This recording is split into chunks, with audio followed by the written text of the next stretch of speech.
ಮಾಜಿ ರೌಡಿಗಳಿಗೆ ಬಿಜೆಪಿ ಪಕ್ಷ ಮನ್ನಣೆ ನೀಡ್ತಾ ಇದೆಯಾ? ಹೀಗೊಂದು ಅನುಮಾನ ರಾಜಧಾನಿ ಬೆಂಗಳೂರಿನಲ್ಲಿ ಮತ್ತೆ ಮೂಡ್ತಾ ಇದೆ. ಫೈಟರ್ ರವಿ ಸರದಿ ಆಯಿತು. ಇದೀಗ ಸೈಲೆಂಟ್ ಸುನೀಲ್ ಮತ್ತೆ ಕಮಲ ಪಕ್ಷದಲ್ಲಿ ಫುಲ್ ಆಕ್ಟಿವ್ ಆಗಿದ್ದಾರೆ. ಏನಿದು ಸ್ಟೋರಿ ನೋಡಿ. ಮಾಜಿ ರೌಡಿಗಳಿಗೆ ಬಿಜೆಪಿ ಮನ್ನಣೆ ನೀಡ್ತಾ ಇದೆಯಾ? ಸೈಲೆಂಟ್ ಸುನಿಲ ಬಿಜೆಪಿಯಲ್ಲಿ ಫುಲ್ ಆಕ್ಟಿವ್. ರಾಜಕೀಯ ಪಕ್ಷಗಳಿಗೂ ಮಾಜಿ ರೌಡಿ ಶೀಟರ್ಗಳಿಗೂ ಅವಿನಾಭಾವ ಸಂಬಂಧ. ಈ ಹಿಂದೆ fighter Ravi, silent Sunil BJP ಪಕ್ಷಕ್ಕೆ ಸೇರ್ಪಡೆ ವಿಚಾರವಾಗಿ ಭಾರಿ ಚರ್ಚೆ ಆಗಿತ್ತು. ಪಕ್ಷಕ್ಕೆ ರೌಡಿಗಳನ್ನ ಸೇರಿಸಿಕೊಳ್ಳಲ್ಲ ಅಂತ ಹೇಳಿದಂತ ಬಳಿಕ ಮತ್ತೆ ಫೈಟರ್ ರವಿಯನ್ನ ಪಕ್ಷಕ್ಕೆ ಬರಿಮಾಡಿಕೊಂಡಿದ್ದು ಆಗಿತ್ತು.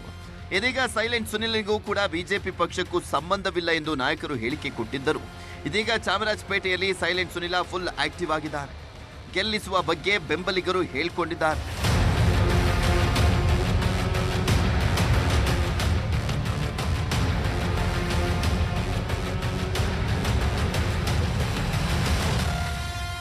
ಬಿಜೆಪಿ ಪಕ್ಷದ ನಾಯಕರ ಜೊತೆ ಗುರುತಿಸಿಕೊಂಡಂತ silent Sunila photo, video viral ಆಗ್ತಿವೆ.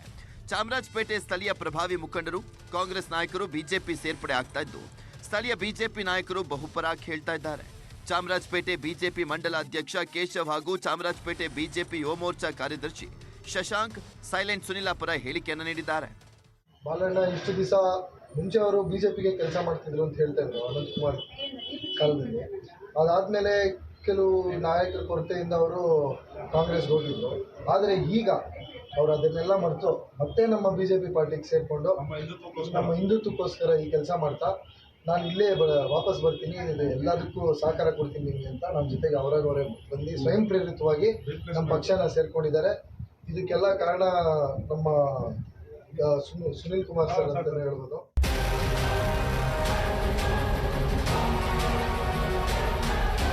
BJP ತೊರೆದು ಕಾಂಗ್ರೆಸ್ ಸೇರಿದಂತ ಸ್ಥಳೀಯ ಮುಖಂಡರನ್ನ ಮತ್ತೆ ಬಿಜೆಪಿ ಕರೆತರುವಲ್ಲಿ ಸೈಲೆಂಟ್ ಸುನಿಲ್ ಯಶಸ್ವಿಯಾಗ್ತಿದ್ದಾರೆ. ಈ ಮೂಲಕ ಅಧಿಕೃತವಾಗಿ ಬಿಜೆಪಿ ಪಕ್ಷ ಸೇರದೇ ಇದ್ದರೂ ಭಾರತೀಯ ಜನತಾ ಪಾರ್ಟಿಯನ್ನ ಸಂಘಟನೆ ಮಾಡುವಂತ ಕೆಲಸ ಮಾಡ್ತಾ ಇದ್ದಾರೆ.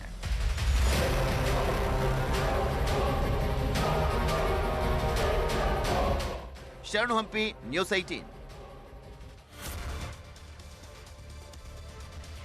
ರಾಜ್ಯ ವಿಧಾನಸಭಾ ಚುನಾವಣೆಗೆ ಕೆಲವೇ ತಿಂಗಳು ಮಾತ್ರ ಬಾಕಿ ಇದೆ. ಅಷ್ಟರಲ್ಲಾಗಲೇ ಮತ್ತೊಂದು ಮತದಾರರ ಪಟ್ಟಿ ಗೋಲ್ಮಾಲ್ ಪ್ರಕರಣ ಬೆಳಕಿಗೆ ಬಂದಿದೆ. ಅಧಿಕಾರಿಗಳು ಜಾಣ ಕುರುಡು ಅಥವಾ ವ್ಯವಸ್ಥೆಯೇ ಕುರುಡು ಅನ್ನೋ ರೀತಿಯಲ್ಲಿ ವರ್ತಿಸುತ್ತಿದ್ದಾರೆ. ತಮಿಳುನಾಡಿನ ಮತದಾರರನ್ನ ಇಲ್ಲಿನ ಮತದಾರರ ಪಟ್ಟಿಗೆ ಸೇರಿಸಲಾಗ್ತಾ ಇದೆ ಅನ್ನೋ ಗಂಭೀರ ಆರೋಪ ಕೂಡ ಕೇಳಿಬಂದಿದೆ. ಜಯನಗರದಲ್ಲಿ 9,000ಕ್ಕೂ ಅಧಿಕ ಅಕ್ರಮ ಮತಗಳು.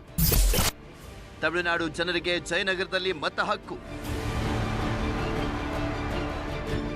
ಜಯನಗರ ವಿಧಾನಸಭಾ ಕ್ಷೇತ್ರದಲ್ಲಿ ಬರೋಬ್ಬರಿ 9,000ಕ್ಕೂ ಅಧಿಕ ಮತದಾರರನ್ನ ಅಕ್ರಮವಾಗಿ ಮತಪಟ್ಟಿಗೆ ಸೇರಿಸಲಾಗಿದೆ ಎಂಬ ಆರೋಪ ಕೇಳಿಬಂದಿದೆ. ಜಯನಗರ ವಿಧಾನಸಭಾ ಕ್ಷೇತ್ರಕ್ಕೆ ಒಳಪಡುವಂತ ward number 169 Byrasandra, ward number 170 Jayanagar ಪೂರ್ವ ಹಾಗೂ ವಾರ್ಡ್ ನಂಬರ್ 171 ಗುರುಪ್ಪನಪಾಳ್ಯದಲ್ಲಿ ಅಕ್ರಮವಾಗಿ ಮತದಾರರನ್ನ ಸೇರಿಸಲಾಗಿದೆ. ತಮಿಳುನಾಡಿನ ಕೃಷ್ಣಗಿರಿ, ಹೊಸೂರು ಹಾಗೂ ಧರ್ಮಪುರಿಯ ಜನರನ್ನ ಇಲ್ಲಿಗೆ ಕರೆತಂದು ಅಕ್ರಮವನ್ನ ಮಾಡಲಾಗ್ತಾ ಇದೆ ಅನ್ನೋದು ಬಿಜೆಪಿ ಮುಖಂಡ ಎನ್ಆರ್ ರಮೇಶ್ ಆರೋಪ. ದಾಖಲೆಗಳನ್ನು ಆರ್ಟಿಐ ಮೂಲಕ ತಗೊಂಡು ಪರಿಶೀಲನೆ ಮಾಡಿದಂಥ ಸಂದರ್ಭದಲ್ಲಿ 50%ಕ್ಕೂ ಹೆಚ್ಚು ಜನ ಇದರಲ್ಲಿ ಅಲ್ಪಸಂಖ್ಯಾತ ಮತದಾರರನ್ನ ತಮಿಳುನಾಡು ರಾಜ್ಯದ ಕೃಷ್ಣಗಿರಿ, ಹೊಸೂರು ಮತ್ತು ಧರ್ಮಪುರಿ ಭಾಗಗಳಲ್ಲಿ ವಾಸ ಮಾಡ್ತಾ ಇರ್ತಕ್ಕಂಥ ಅಲ್ಲಿನ ಮತದಾರರನ್ನ ಇಲ್ಲಿ ಕಾನೂನು ಬಾಹಿರವಾಗಿ ಸೇರ್ಪಡೆ ಮಾಡಿರ್ತಕ್ಕಂಥ ವಿಷಯ ಒಂದು ಆತಂಕಕಾರಿಯಾದಂಥ ವಿಷಯ ಬೆಳಕಿಗೆ ಬಂತು. ಬಿಬಿಎಂಪಿ ಮತ್ತು ಚುನಾವಣಾ ಆಯೋಗಕ್ಕೆ ದೂರು. ಮತಪಟ್ಟಿ ಅವ್ಯವಹಾರವೂ ಅಲ್ಲ, ಅಕ್ರಮವೂ ಅಲ್ಲ. ಕೇವಲ 9 ತಿಂಗಳ ಅಂತರದಲ್ಲಿ 9,000 ಮತಗಳನ್ನು ಸೇರಿಸಲಾಗಿದೆ. ಆರ್ಒ ಹಾಗೂ ಎಆರ್ಒಗಳಿಗೆ ಒಂದು ಮತಕ್ಕೆ 200 ರೂಪಾಯಿ ನೀಡಲಾಗಿದೆ. ಕ್ಷೇತ್ರದಲ್ಲಿರುವಂತಹ ಪಟ್ಟಿಯಲ್ಲಿ 50% ಬೇನಾಮಿ ಮತಗಳೇ ಇದ್ದು, ಕಾಂಗ್ರೆಸ್ನ ಮಾಜಿ ಕಾರ್ಪೊರೇಟರ್ ನೇತೃತ್ವದಲ್ಲಿ ಇಷ್ಟೆಲ್ಲ ಮಾಡಿಸಲಾಗಿದೆ ಅಂತ ಕಾಂಗ್ರೆಸ್ ನಾಯಕರ ವಿರುದ್ಧ ಆರೋಪವನ್ನು ಮಾಡಿದ್ದಾರೆ. ಇದರಲ್ಲಿ ವಿಶೇಷವಾಗಿ ಈ 3 ವಾರ್ಡ್ಗಳಲ್ಲಿ ಕೆಲಸ ಮಾಡ್ತಾ ಇರ್ತಕ್ಕಂಥ ಡಾಟಾ ಎಂಟ್ರಿ ಆಪರೇಟರ್ಗಳು, ಮತ್ತೆ ಟ್ಯಾಕ್ಸ್ ಇನ್ಸ್ಪೆಕ್ಟರ್ಗಳು, ರೆವಿನ್ಯೂ ಇನ್ಸ್ಪೆಕ್ಟರ್, ಎಆರ್ಒ, ಆರ್ಒಗಳು ಮತ್ತೆ ದಕ್ಷಿಣ ವಲಯದ ಉಪ ಆಯುಕ್ತರು ಇದರಲ್ಲಿ ಶಾಮೀಲಾಗಿರುವಂತದ್ದು ಕಂಡುಬಂದಿದೆ. ಬಿಬಿಎಂಪಿ ಮುಖ್ಯ ಆಯುಕ್ತ ತುಷಾರ್ ಗಿರಿನಾಥ್ ಕಳೆದ ಹಲವಾರು ತಿಂಗಳುಗಳಲ್ಲಿ ಹಲವಾರು ಸಭೆಗಳನ್ನ ಕ್ಷೇತ್ರದಲ್ಲಿ ನಡೆಸಲಾಗಿದೆ. ಎಲ್ಲಾ ಪಕ್ಷಗಳ ಮುಖಂಡರು ಸಭೆಗಳಲ್ಲಿ ಭಾಗಿಯಾಗಿದ್ದಾರೆ. ಎಲ್ಲಾ ಪ್ರಕ್ರಿಯೆ ಪಾರದರ್ಶಕವಾಗಿ ನಡೆದಿದೆ.